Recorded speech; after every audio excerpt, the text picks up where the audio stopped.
Welcome to 7 Funny Things with Jesse and Tamara. We are two friends who love talking about the comedy of everyday life. This is episode number 4, and we have 7 more funny things to discuss. I'm Tamara, and my day job is writing books. I'm also a person who makes plans to host a brunch and then cancels those plans before it even gets started. Intimidating. However, when I was making plans to record this podcast episode, I didn't get any urge to cancel whatsoever. Well, that's good news. Isn't it nice when you find something to look forward to in life? Yeah, that's. I think that's probably one of the reasons for life is to find things to look forward to. And your name is? I'm Jesse, and I'm a cobbler, and I also like brunch. I may invite you to a brunch in the future. I may show up. Stay away from the kitchen. Oh, yeah, that's right. I won't help. No, you don't have to worry about that. No. You don't have to worry about that. Funny thing number 1. All right. Last episode, I mentioned I received an order from IKEA, a mail order. You did, yeah. We talked about gifts. Well, the bad news is that the duvet cover is not exactly working out. Ooh, that is a shame. It has a very loud floral pattern all over it. And I'm finding that it is so loud that it actually disrupts my sleep.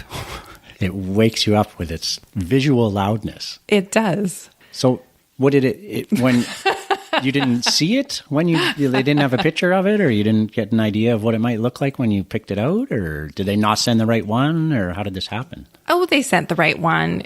It's just that things look different in real life. Yeah. You know, when you're sleeping, you're not totally 100% asleep all the time. You kind of... Yeah, in and out, yeah. In and out. Well, what happens is there's just enough light in the bedroom that I kind of wake up a little. It startles you. It does. All the shapes on the... Does she think maybe there's a small rodent has climbed into bed on top of you or something? Or yeah. Wow. It sets off some sort of danger thing. Yeah. Some primal instinct kicks into action. And it does. Or maybe you just miss your old duvet cover. Well, I switched the pillowcase around. I went back to the old pillowcase, the nice, calm, gray pillowcase, no pattern. And that has helped a lot. But occasionally the duvet cover itself sneaks up on you. It is alarming. Yeah. Were you maybe just in like a really good mood when you bought it? And so you saw it and you're like, oh, wow, that's fun. And you bought it. And then maybe now when you have it at home, you're not in that really good mood all the time. Well, that's sort of the definition of online shopping, isn't it? I guess. Yeah, pretty much. Don't we purchase everything with nothing but optimism in mind? Like gym memberships. Yeah. Gym equipment, workout clothes. Notice a theme. Yeah. Did you return most of these things, or you just sell them online again after yourself? Oh, and when you go to the grocery store and you buy a lot of vegetables, but then you also buy a bag of marshmallows. Yeah. It's been a long time since I bought a bag of marshmallows. Lottery tickets, you got to buy those with a lot of optimism. A lot of optimism. I always get a good feeling, a real good feeling. Exactly. Hasn't really panned out. No. But maybe next week. Yeah, probably. Mm-hmm. Yeah, I'm hoping. My thing, I got some things. Well, my thing's kind of a gift thing, too. Someone gave me a gift a little while ago for my birthday, and it was a piece of art. Just a little, tiny, small little painting.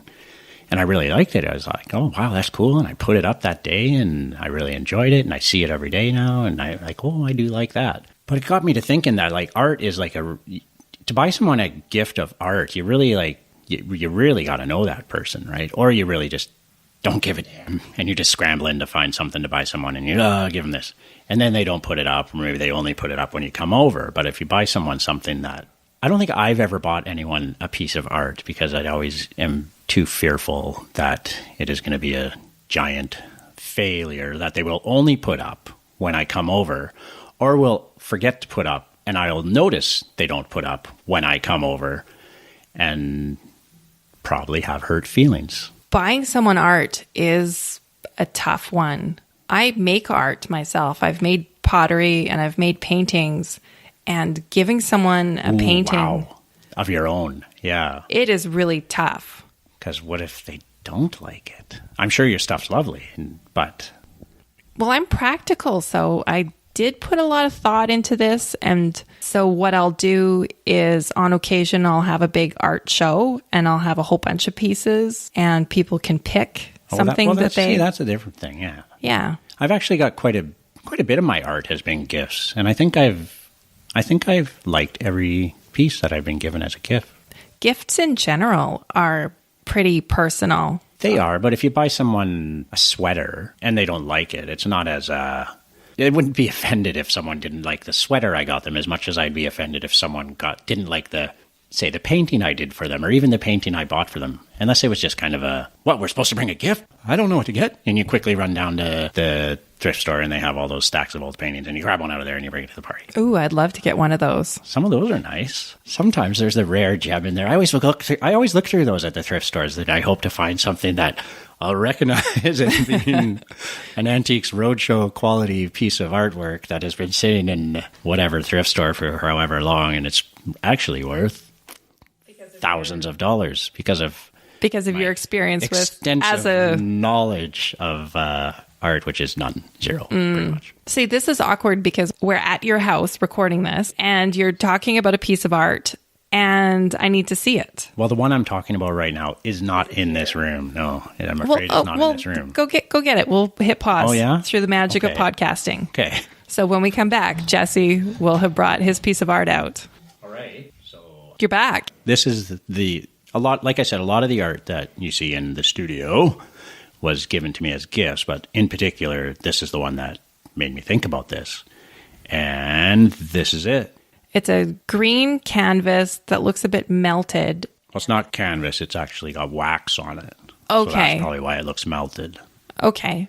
So it's dark green. Yeah. And it has black trees and a crow. Just a silhouette of a tree and a silhouette of red berries. Oh, if you get really close, you can see red berries. I can't see it from over here. Color in there, yeah. So it's a simple thing, but it just sits nice in the room I got it in, and I think it would be nice as part of a larger display. And looking around at your art, you have a lot of First Nations themed art. Yeah. And so it's very nature oriented. So I think that's what I like about it. The tree silhouette thing and the bird thing. So you do like it? I like it a lot, actually. Yeah. I think I like it more and more every day. So you admire the person's risk taking. Exactly. That's exactly what I'm getting at. It really paid off. Yeah, it did. That's a lot like comedy. There's a lot of risk in comedy. There is, yeah. But the payoff makes it worth it. Unless it doesn't pay off. Right. Yeah. No, that can be rough. Mm-hmm. It's nice. What's mine? I don't know why it's got that melted stuff on it, but... Well, you could say that about a lot of art, really. Because I don't know why it has that. And I don't know why either, but I'm glad it's there. As you were talking about the stress of having to pick out a gift for someone, I experienced sort of like a revulsion rising within me. Wow. That one can only have after having worked over a decade in retail. Ooh. Helping people select gifts for other people. That's tough that you don't know.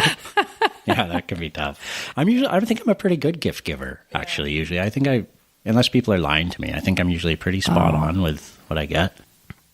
So speaking of getting gifts for people, funny thing number 3, this has nothing to do with gifts. I thought you were going to give me something. No, I don't have a transition. It's just the gift of yet another anecdote. Perfect. Because I'm a writer, I sometimes hang out with other writers and we like to talk about writing, which is much more fun than actually doing the writing. Yeah. We meet sometimes in coffee shops. Recently, I was at a local Starbucks and I was giving sort of a mini workshop about plotting books. Specifically, it was about plotting murders for murder mystery books. And after about 25 minutes of this, I realized that sitting right behind me at the next table is a table full of RCMP officers. Oh, lovely. Did they have any tips to share? Having coffee. Perhaps the funniest part of this is that this is not the first time this has happened to me. That's wonderful. It is not even the third time. Were they giving looks, or did they have their guns all sitting on the table? Or See, this leads into a whole discussion about privilege and about how I have nice white lady privilege. Yeah, they weren't worried. I can get away with murder. Really? Yeah. Huh. Over to you for funny thing number 4. Wow. Number 4 now, eh?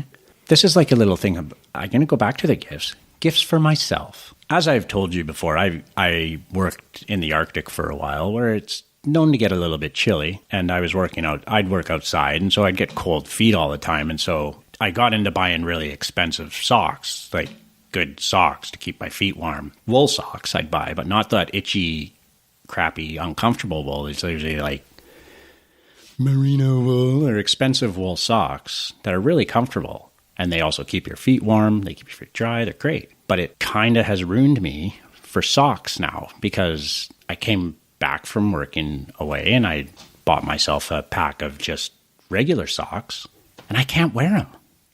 Oh, did you get those tube socks? Yeah, the bag of socks, a bag of like 6 socks or whatever, or 6 pairs. Yeah, I couldn't wear them. So now I've got a real dilemma. I've been trying to find good socks again, but they're expensive. They're not cheap, so I don't want to just buy every pair. I spend probably way too much time looking at socks in the sock store or wherever you buy expensive socks, and then I'll finally cave and I'll buy a pair.